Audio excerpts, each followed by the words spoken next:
Salut les gars, c'est Widium, on se retrouve pour une nouvelle vidéo, enfin une vidéo, ça fait un moment que j'ai pas sorti de vidéo, mais bon, voilà, il me fallait un peu de temps pour trouver un peu d'inspi, et puis en ce moment c'est un peu compliqué, j'ai beaucoup de taf, etc. Enfin voilà, je vais pas rentrer dans le détail, mais c'est un peu plus compliqué, mais vous inquiétez pas, les vidéos vont revenir.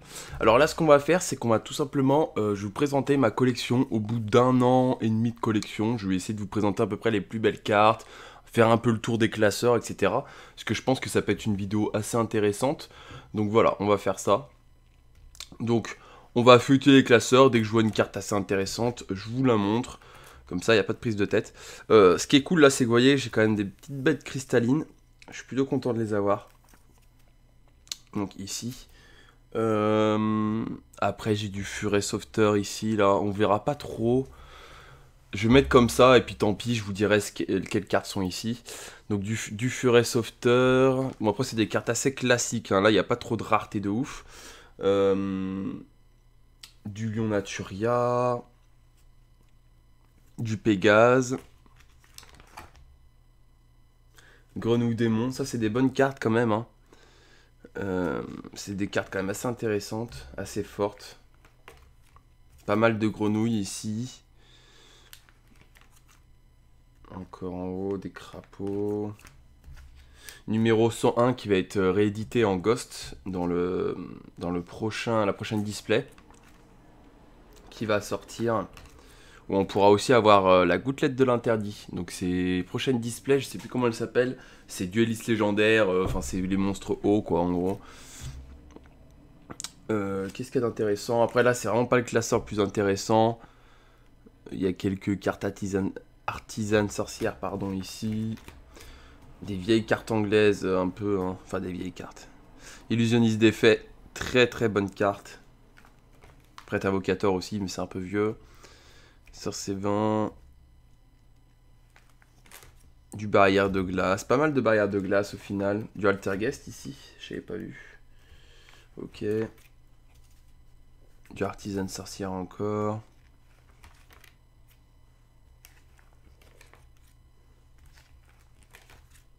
Guide des enfers. Des très bonnes cartes, ça. Il me semble que j'en ai plusieurs. Donc j'en sais rien en fait.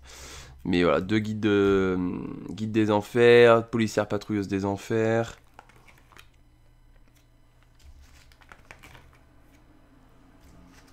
Donc ma collection, j'ai commencé depuis 1 an et demi. J'avais déjà un peu de cartes, mais c'est plus des anciennes cartes que j'avais. Et après, bah, j'achète des fois sur le card market quand c'est des cartes vraiment un peu chères à l'unité. Et sinon, je prends que sur display. Et des fois, j'achète des petites collections par-ci par-là, mais c'est assez rare. Et le noir, ça c'est très bien comme carte. Et le noir aussi, ici en haut.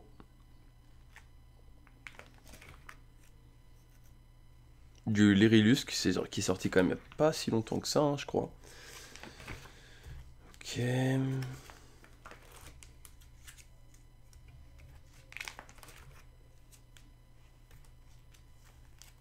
Un peu d'héros élémentaires. Ça fait plaisir de le revoir, lui. Du barrière de glace. Ah bah, Ogre Fantôme. Pareil, celle-là, il faudra que je la sorte. Elle est très belle en plus en format un peu alternatif. Très très belle en Premium Gold. Ça pareil, c'est des cartes qu'il faut garder à part parce que c'est des end-traps, c'est des cartes qui sont pas mal jouées dans les decks, donc il faut que je les sorte des classeurs. Faucheur Fantôme aussi. Bah, j'en ai deux.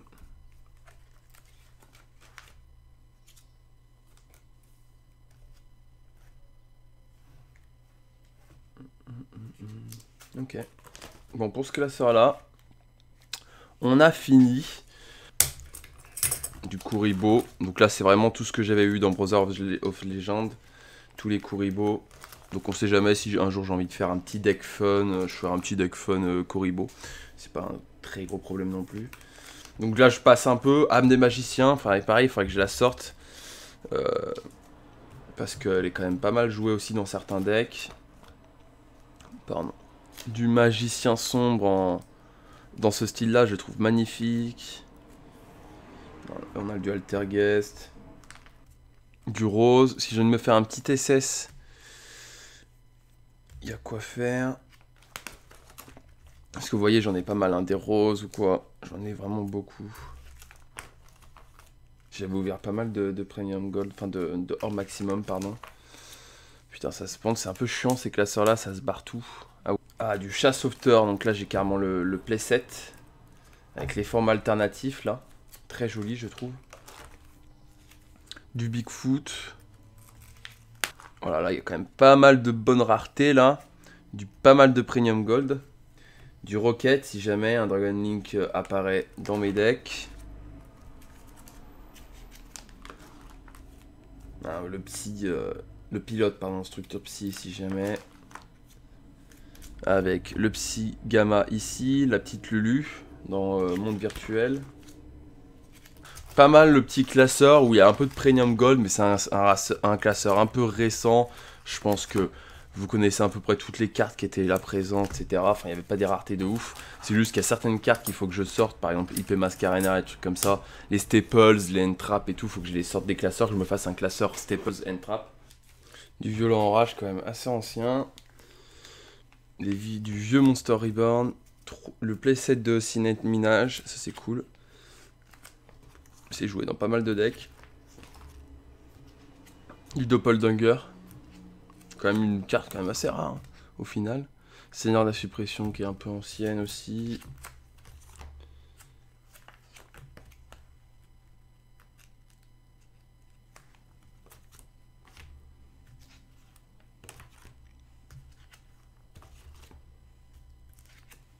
Plus du tout Gouverneur des Ténèbres.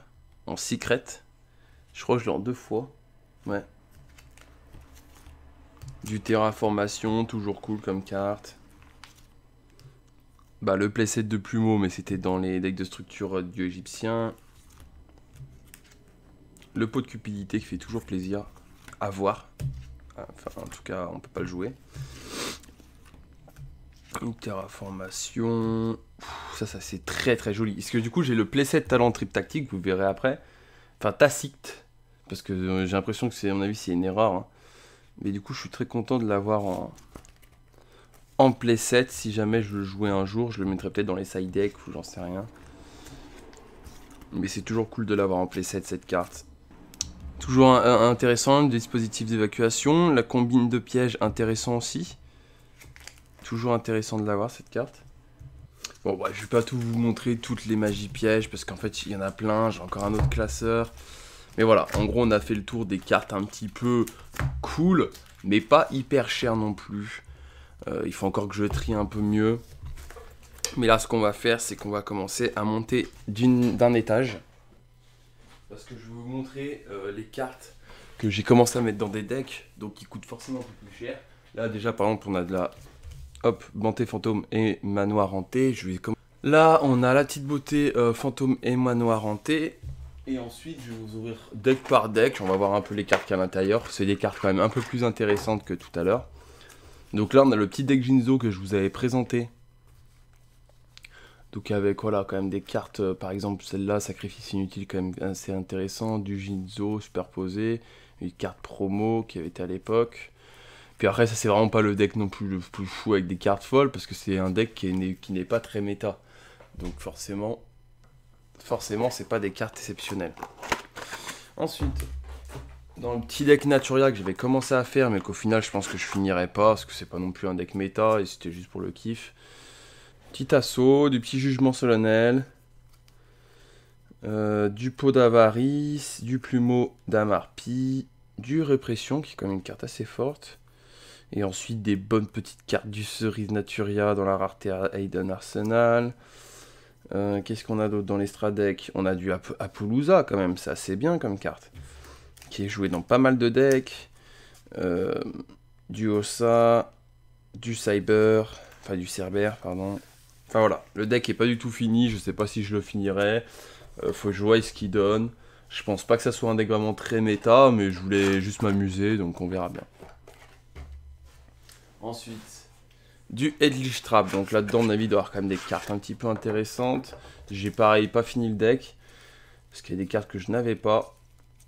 Donc voilà, on a des petites cartes Headlish, avec du Surnalish comme ça, en Premium Gold, du Conquistador, du Surnater Maudite. Ouais, combine de pièges encore une fois. Absorption de compétences. Cette carte est vraiment trop cool. Qu'est-ce qu'il y a d'autre? Du Wakiero, pardon. Du pot d'extravagance. Du Surnalish. Hop, dans cette pose-là, trop stylé. Enfin voilà, vraiment des très belles cartes. Déjà, on a le full Psy Gamma plus son pilote. On a quand même les 3 H. Que ça, j'ai dû acheter sur Card Market. Donc les 3 pilotes. Enfin, les 3 Gamma plus le pilote. La petite hache. Le téléporteur d'urgence avec objet de sacrifice inutile appelé par la tombe. Là, on a quand même des petits trucs sympas. Hein. Vous voyez. Du Lulu x3, du Liao Lao x3, du Lily x3, du Gigi x3, un toutou de Gnangnan, et après c'est des pièges magie dans le délire Virtual World. Donc là on a quand même presque un deck complètement fini. Après avec un Engine Brave Token, je pense que c'est encore meilleur. Donc à voir, je verrai ce que j'en fais de ce Virtual World. Est-ce que je m'en fais un deck un peu de compétition si jamais un jour j'ai envie de jouer un peu. Là qu'est-ce qu'on a? On a un début de deck Sword Soul Tennis, je crois, ouais, c'est ça, âme épée. Donc c'est un début, puisque de toute façon j'ai aucune âme épée presque, donc c'était juste le début. J'ai mis du Luberlu, etc. Enfin on verra bien. Il faut que je rajoute le DPE dedans. Qu'est-ce qu'on a là? Là on a un début de deck Patrol du pillage, mais pareil je crois qu'il faut le Brave Token, c'est pas mal avec je crois. Donc du pot du désir, l'infini éphémère x3 qu'on avait eu dans le deck de structure, il me semble, Cyber, du terraformation, l'Isénis d'effet aussi qui est une très bonne carte en x2, je crois que je l'ai mise là-dedans. Enfin voilà, il y a quand même des bonnes petites cartes. La banne qui s'est prise sur le Miaou Miaou. Donc j'avais commencé à voir un petit peu si l'Engine Brave Token je pouvais l'avoir. Il manque certaines cartes, les plus chères, pardon. Parce que là on a déjà le Dracobac. On a l'aventure fatidique. Normalement, on a l'enchantress. D'ailleurs, il faut que soit que je la protège, soit bah, il faut que je finisse cette Engine Brave Token parce que c'est vraiment trop fort. Donc voilà. Hop. Donc l'enchantress est un. Maintenant, on va voir les cartes les plus chères en ma possession que je mets sous protection en attendant. C'est dans cette boîte. J'ai une boîte spéciale pour les cartes les plus chères. Et donc on va commencer sur les cartes qui coûtent un peu moins cher jusqu'à monter aux cartes les plus chères. Donc je pense que la moins chère que j'ai c'est celle-là. Je l'avais mise dedans parce que voilà, à l'époque j'étais content de l'avoir obtenue. Après maintenant je me rends bien compte que c'est pas si fou. C'est l'Anaconda, elle était ban, je pense qu'elle va plus rien valoir. Mais je la laisse sous protection, c'est un petit souvenir. Ensuite je pense que la moins chère derrière ça doit être sûrement celle-là. Le désignateur de la suppression en x2, celle-là je vais les sortir des protections pour pouvoir les jouer, il m'en manquera juste à en acheter un, et je pourrais en mettre un peu dans tous les decks. Elle est très très forte cette carte, elle a un très bon effet, donc c'est super fort pour faire passer ses combos facilement. Voilà. Après il n'y a pas que H qui est une entrap, donc c'est peut-être pas l'idéal de faire ça. Mais par contre on peut avoir d'autres monstres, on peut avoir d'autres trucs dans le main deck qui est intéressant, qui a envie pour permettre de bloquer certaines combos de l'adversaire aussi. Ensuite, je pense que le moins cher, ça peut être ça. C'est Champ Ancien. C'est une carte qui est quand même assez recherchée parce que il n'y a pas eu de réédition. Je l'ai eu dans Dueliste Légendaire. Je crois que c'est dans Ra, tout simplement. On pouvait avoir Ra en Ghost. Et moi, j'ai eu Champ Ancien. Elle vaut 40 €. Donc ça vaut, je pense, 50 € les deux. Enfin, du coup, 25 chacune. Ça, je pense, ça vaut plus rien. Ça vaut 40 €. La dernière fois que j'avais vu, mais je pense qu'elle va augmenter en valeur jusqu'à qu'elle soit rééditée. Donc c'est une très belle carte et en plus elle est quand même jouée dans le petit deck du égyptien quoi. Elle est très très forte. Ensuite je pense que la moins chère c'est celle-là, 45 €, Ultimate dans les nouveaux challengers que j'ai ouvert il y a très peu de temps, ma première Ultimate, Dragon XYZ de la Rébellion des Ténèbres en Ultimate, donc j'étais trop content. Ensuite je pense que la moins chère c'est celle-là, Téléporteur d'urgence en collecteur rare. Alors là je pourrais pas trop vous montrer, mais si vous voulez ça fait des petites formes un peu bizarres sur la carte, la collecteur. Enfin voilà, du coup je la protège, elle est très mal cadrée etc, donc je la ferai jamais grader, je pense que je la garderai juste comme ça, ou je la mettrai dans les decks pour un peu flex. Ensuite le talent trip tactique, c'est pour ça que je vous disais que j'en avais 3. J'ai celle-là que j'ai eu dans l'Ascension des Duellistes, donc une display qui coûte très cher maintenant. Je l'ai eu et je crois qu'elle vaut au moins vers les 80-90 euros, peut-être un peu moins, j'en sais rien. Mais je suis très content parce que du coup j'ai le playset. Et celle-là je la protège parce que bon, c'est quand même une carte qui coûte assez d'argent, enfin beaucoup d'argent. Ensuite, les moins chers que j'ai parmi tout ça, je pense que c'est Rite de la Ramésir.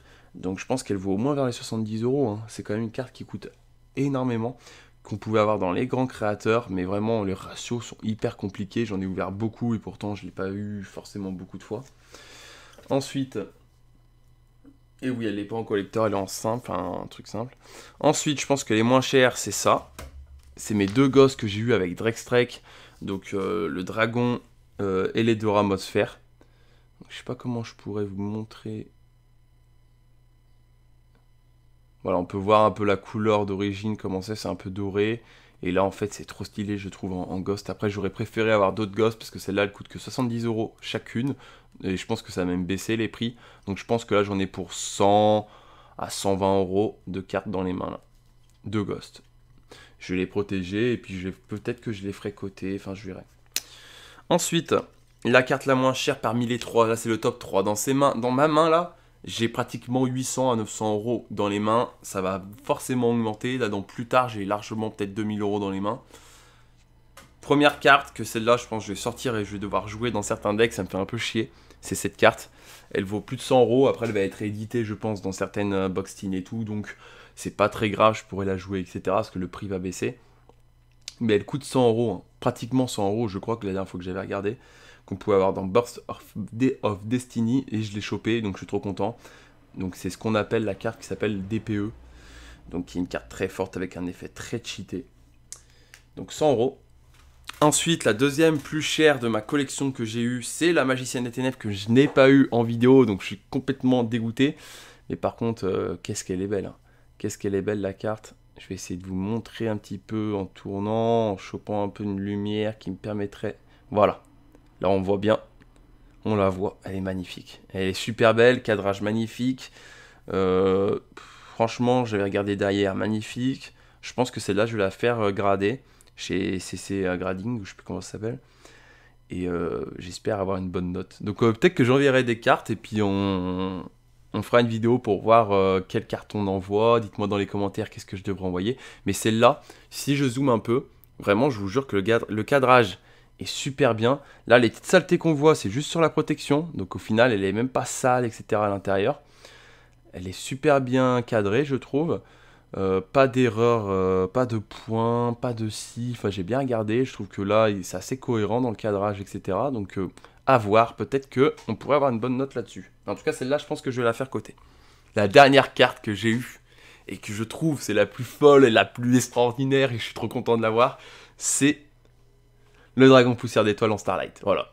En fait, c'est fou parce que j'ai pas eu besoin d'acheter une case pour l'avoir. J'ai juste acheté une display, ça s'appelait Dawn of Majesty, donc l'aube de la majesté. J'achète une display chez mon commerçant habituel et je tombe en vidéo sur la Starlight. Donc vous pouvez retrouver la vidéo sur ma chaîne. Hein. De toute façon, je pense qu'un jour, je vous ferai un récap de toutes mes plus belles ouvertures. Et vous allez voir que celle-là, l'ouverture était folle, parce que juste avant, en fait, je peux peut-être vous mettre... ouais, je sais pas si j'aurai le temps, mais en gros, allez voir dans la vidéo. Juste avant de choper la carte, je dis putain, ceux qui ont le dragon poussière d'étoile en Starlight, ils sont trop chanceux. 2 secondes après, j'ouvre le booster, je chope cette carte-là. Moi, je pense que cette carte, elle va valoir vraiment le double de ce qui coûte là actuellement. Elle est à 600 euros, mais je pense que dans quelques années, elle va être largement, mais largement à 1200 euros. C'est une carte emblématique, le dragon poussière d'étoile, mais en plus, elle est magnifique. Celle-là, je vais la faire coter parce que, en plus de ça, elle est magnifique, le cadrage est hyper correct. Franchement, on pourrait croire qu'en haut, c'est un peu plus haut, mais je vous jure que non. C'est vraiment une illusion parce que ça brille tellement, mais c'est hyper bien cadré. Je la trouve super, vraiment super bien cadrée, hyper cohérente.